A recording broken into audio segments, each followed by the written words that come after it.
When the sun has set on a Friday night, bringing peace into your home, families will gather all around singing Shabbat Shalom. Everybody sing Shalom. Shalom. Shalom, shalom.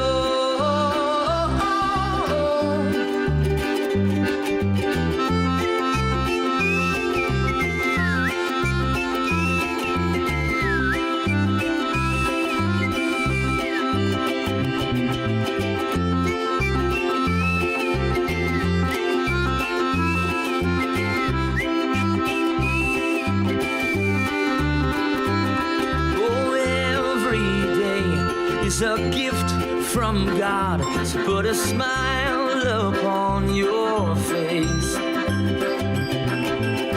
He's got the whole world in his hands, so obey his commands and you will know peace. Shalom. Shalom. Shabbat Shalom.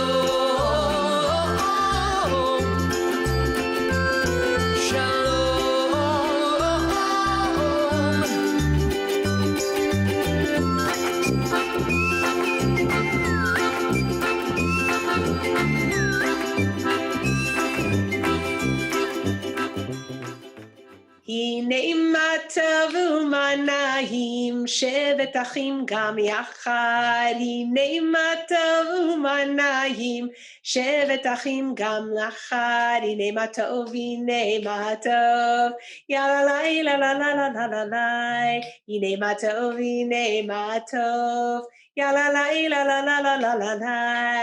הנה מה טוב ומה נעים, שבת אחים גם יחד. הנה מה טוב ומה נעים, שבת אחים גם יחד.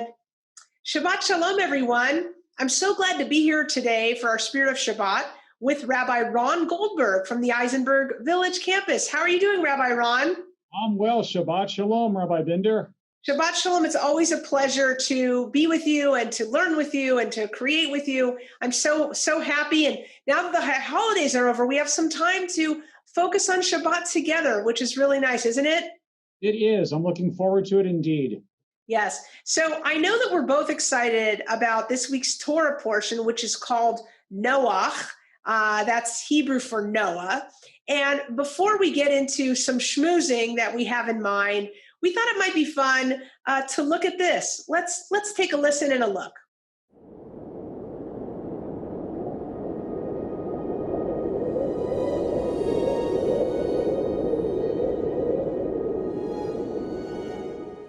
The descendants of Adam and Eve began to multiply and spread throughout the earth.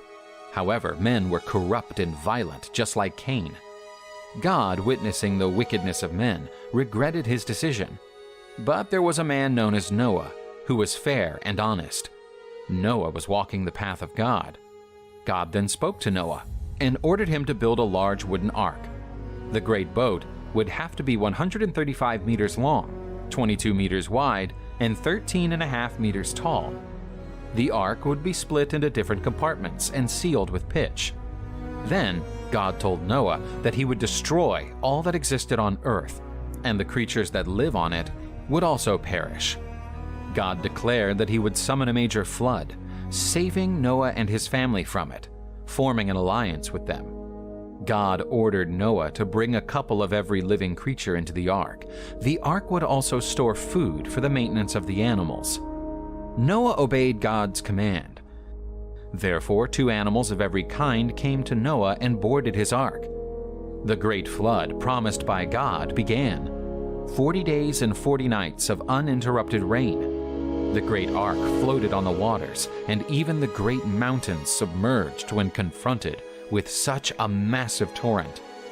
All men and creatures who lived on earth perished. Only those in the ark survived. The waters covered the earth for 150 days straight. Only after that, the floodgates of heaven were closed, and the waters began to recede. Noah released a pigeon and a crow to see if they could find land, but they found nothing. Noah waited a few more days and released a dove, but this time the bird returned, carrying an olive branch in its beak, a sign that the earth was emerging again. The water would only return to its normal after a couple of days. Then God ordered Noah to abandon the ark and release all the animals that were inside it. And Noah did. The animals left the ark, and God made them fertile and multiply on the earth. Noah built a shrine dedicated to the Lord and offered a sacrifice to God. God was pleased with everything Noah had done and decided that he would never destroy again all the living creatures of the earth. Then God blessed Noah and his family, making them fertile, guaranteeing that they would multiply and populate the earth. God created the rainbow, the symbol of the pact between God and men. And from that day on, whenever Noah's descendants see a rainbow piercing the clouds, they recall the pact celebrated with God. It was fun, wasn't it, Rabbi Ron? I liked it. I liked it a lot. So speaking of Noah and the ark, this is such a fascinating Torah portion. I want to reflect on something, and that is, I remember when I was a rabbi working in synagogue, and I spent a lot of time with all ages, including the nursery school. From the youngest of ages, we taught this Torah portion as a kind of fun Torah story. And, kids love it, right? They love that there are twosies of every animal, right? Who doesn't like 2 giraffes, a boy and a girl, and 2 elephants, and 2 alligators, and 2 of every kind? And this idea of a cruise ship for animals, a barn on the sea. I mean, it's fun, and fun songs have been written about it. And yet it's a very adult story, right? It is, because there's a lot of layers to the onion as you begin to peel them back. Once you step away from, let's face it, it is fun. I like that visual of watching the animals going into the ark. That's a beautiful, fun visual. And the animals not eating each other. I mean, I like that. Mm-hmm. But then they're like, which layer do you want to attack first? Because there's a couple of them that I kind of enjoy here. Yeah, well, it's now I keep thinking of cute little animals. I'm almost a little bit distracted. I mean, we all have our favorite animals, right? And I think I'd invite everyone who's with us today to think about what are your favorite animals? And there's a wonderful book that I think it's called With God's Paintbrush, or something with God's paintbrush, which imagines God designing all of the different creatures, including the human beings, and picking the colors. And, who isn't charmed by the extended neck of a giraffe, for example, or the black and white stripes on a zebra? I mean, nature is gorgeous, whether you're talking about animals or plants or whatever. So it does inspire awe. But what's so interesting about, and ironic, I would say even paradoxical, about. The adorable aspect of the Noah and the Ark image, where there's a lot of art about it, is the idea that, why did Noah get asked in the first place to build an ark? Why did God come to Noah and say, "Hey, Noah, I need you to build an ark"? Or would you like to describe that, Rabbi Ron? So the question becomes like, why Noah, or why was it necessary to build an ark? So so why don't we start first with why it was necessary to build an ark? So the text is kind of sparse. It tells us that the world had become corrupt, but what does corrupt mean, and what was it being compared to? And in our midrashim, our sages try to fill in some of the blanks. That it had become lawless, that there was no regard for personal space or personal property, that there was disregard for the fellow human being. It had become, how does the world begin? That chaos and darkness, it had gone back to chaos and darkness. Yeah, I mean, sorry? It had undone creation. Yeah, that's a really good way to put it. I mean, I've always been fascinated by the fact that the Torah is silent about what was going on that was so awful that God felt that God needed to wipe out the entire world. I mean, it's a very chilling image if you think about it. Compared to Sodom and Gomorrah, where God says, God, these two evil cities are so bad that I might wipe out these two cities. Here we're talking about the entire world. All of humanity is so rotten that God has given up on God's children, as it were, and says, I got to start over. So this is an amazing paradox. I mean, the adorable images is of the animals coming two by two versus the purpose of the ark itself, which was God comes to Noah and says, look, I've had it with humanity. I need you to build an ark and save just your family and each species by just having one female and one male. And we're going to start over again. Pretty intense. Actually, it's not just occurred to me now. The dichotomy of the view of those cute animals going up the ramp, they're blameless. They're not corrupt. They've just been doing what animals do, behaving as they were intended. It's mankind that has gone off the rails. I hadn't thought of it until now, but it's interesting, huh? Yes, and it also raises a very important philosophical question, which is, if they were just doing that thing that they do, were human beings doing that thing that we do? And what is human essence? I mean, I'm remembering a Daf in the Talmud that I studied not that long ago, asking the question of, would the world have been better off if humanity had never been created? And the rabbis actually conclude, unbelievably, because the rabbis tend to be so optimistic about human beings, the rabbis conclude, to be honest, the world may have been better off without human beings, but now that we're here, let's do our best to bring righteousness and goodness.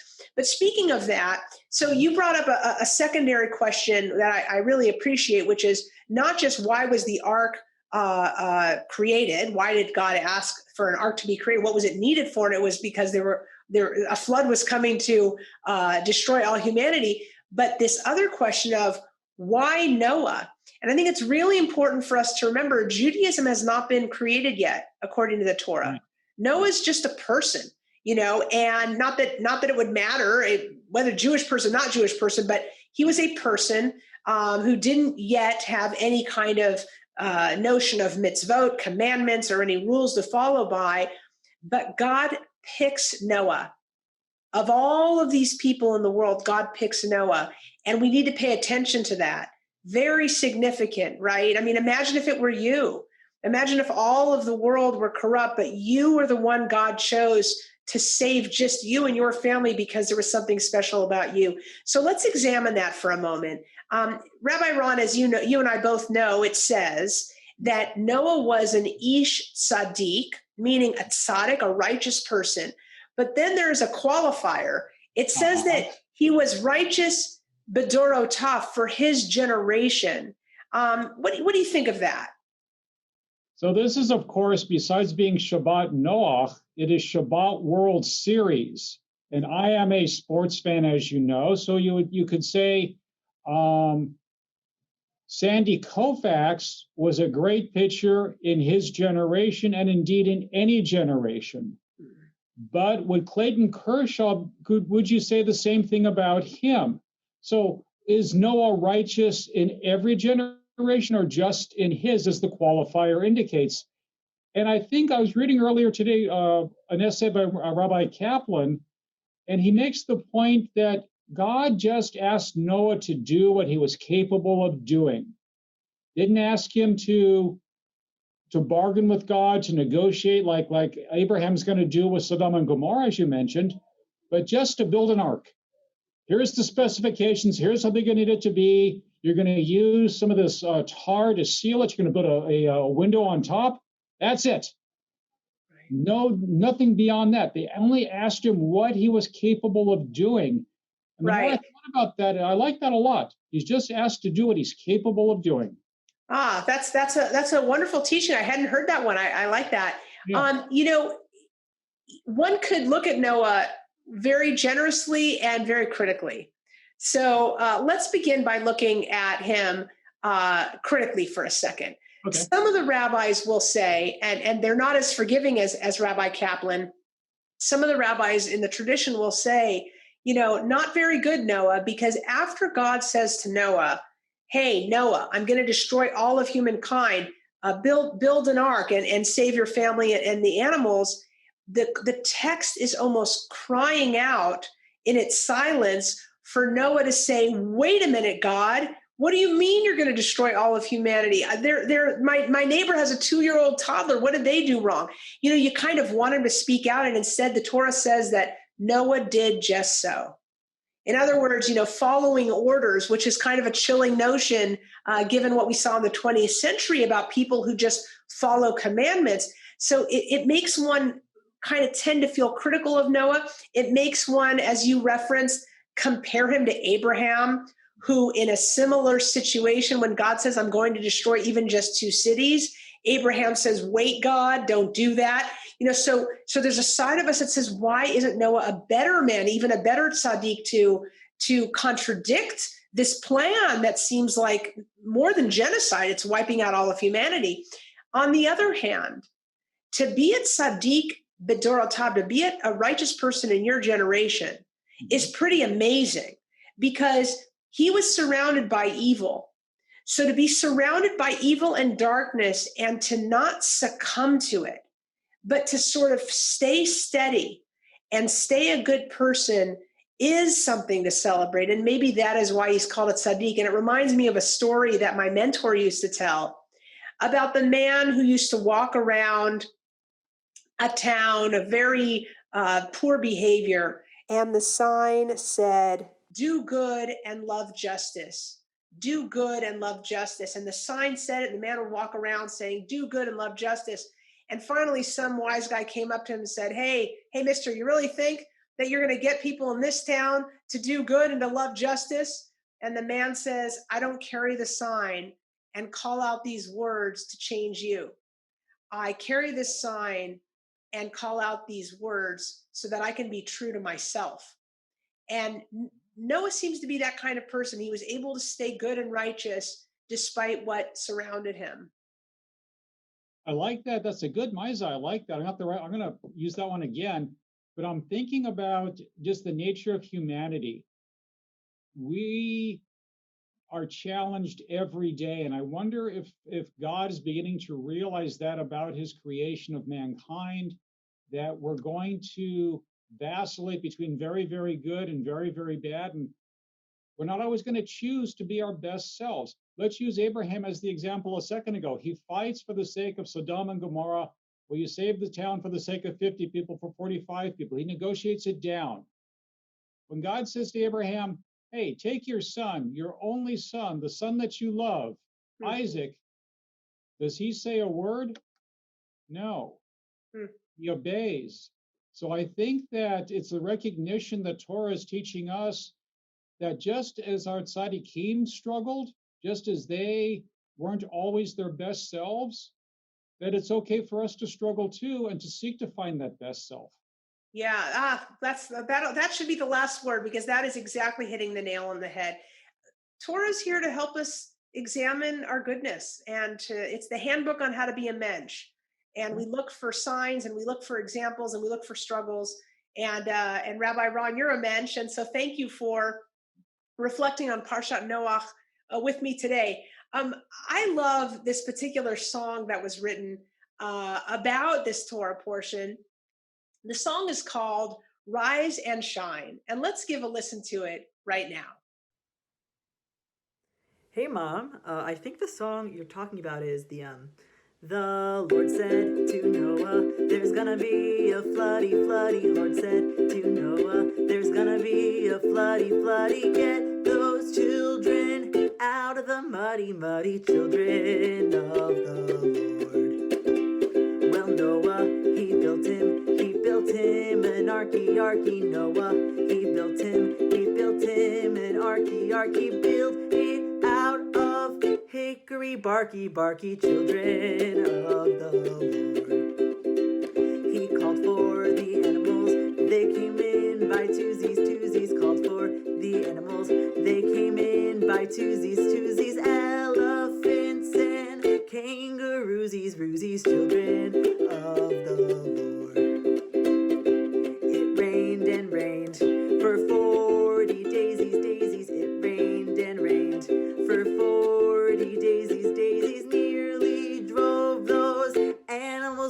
crazy children of the Lord. Then Noah, he sent out a dovey, Noah, he sent out a dovey, sent him to the heavens above, children of the Lord. The sun came out and it dried up the landy, sun came out and it dried up the landy, everything was fine and dandy, children of the Lord. The animals, they came off by threesies, animals, they came off by threesies, grizzly bears and chimpanzees, children of the Lord. That is the end of my story, that is the end of my story, everything is hunky-dory, children of the Lord. So rise and shine and give God the glory, rise and shine and give God the glory, rise and shine and give God the glory, children of the Lord.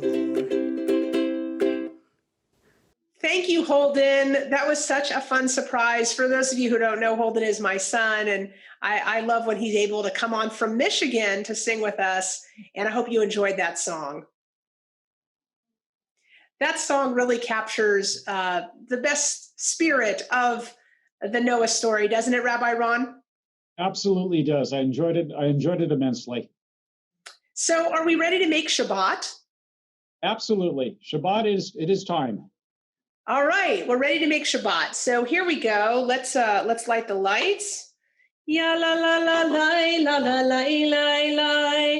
Ya la la la la la la la la. Ya la la la la la la la. Shel Shabbat. Baruch atah Adonai Eloheinu melech haolam. Asher kiddushanu b'mitzvotav, vetzivanu lehadlik ner, vetzivanu lehadlik ner, vetzivanu lehadlik ner, shel Shabbat. Amen. Shabbat shalom and vorach. Shabbat shalom. Shalom Aleichem, Malachei Hasharet, Malachei Elyon, Mi Melech Malachei Amlachim HaKadosh, Baruch Hu. Bachem Shalom, Malachei Hashalom, Malachei Elyon, Mi Melech Malachei Amlachim HaKadosh, Baruch Hu.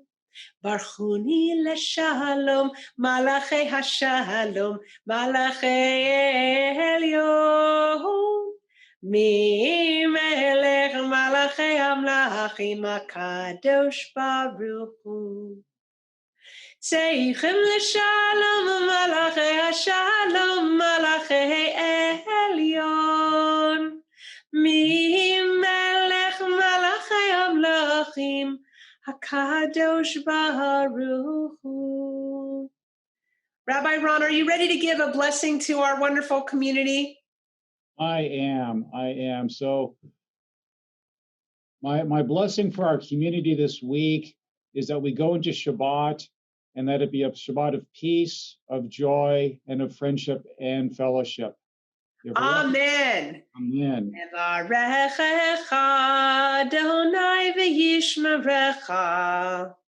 May God guard and protect you.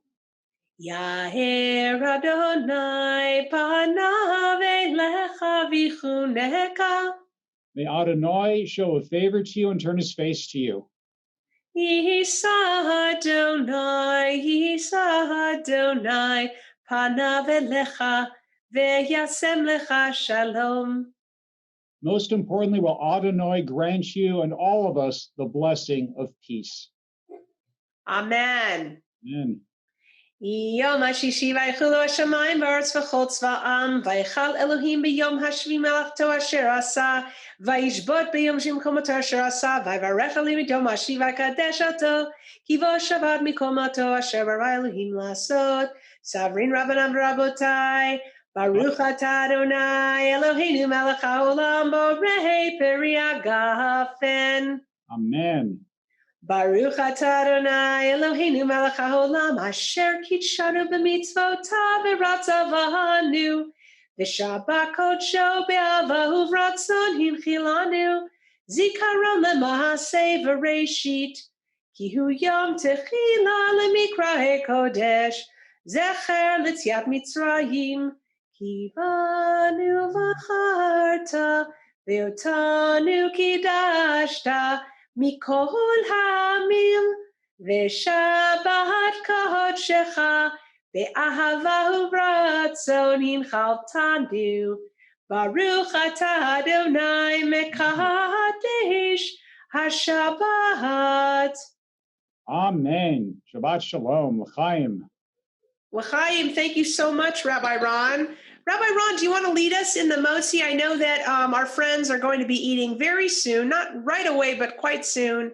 And we wish everybody sustenance and joy and peace, as Rabbi Ron said earlier. Baruch atah Adonai Eloheinu melech haolam hamotzi lechem min haaretz. Amen.